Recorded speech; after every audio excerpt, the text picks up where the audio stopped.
ऐश्वर्य और आध्यात्मिक अनुभूति सौभाग्य अर्जन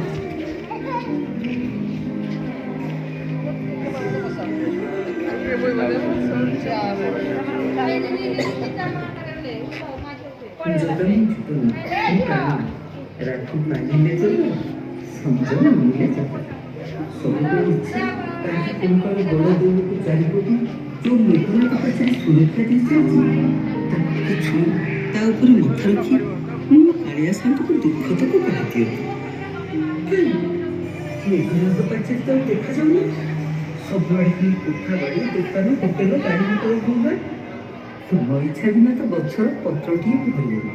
सबू इच्छा भक्तर भगवान श्रीरंग हरिक्रम पठन मंदिर चतुर्पार्श को कंक्रीट जंगल मुक्त कर जानुरी 17 तारीख उन्मुक्त पाइब भक्तों पूर्व गरिमा फेरी पाइब श्री मेघनाथ आजिर आनीदेव आपना एक भक्ति भावपूर्ण जगन्नाथ दर्शन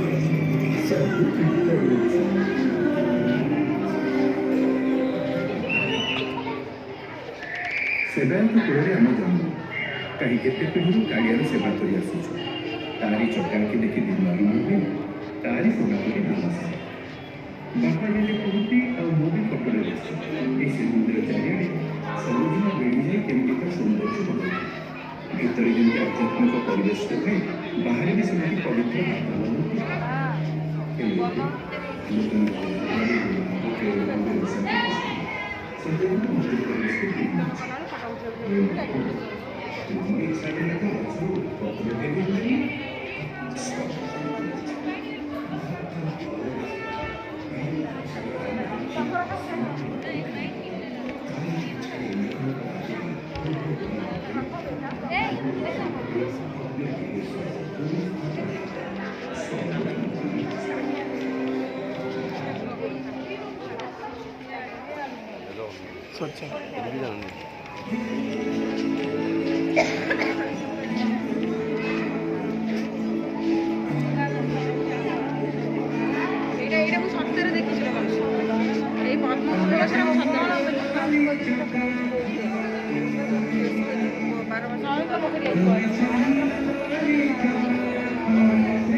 लगे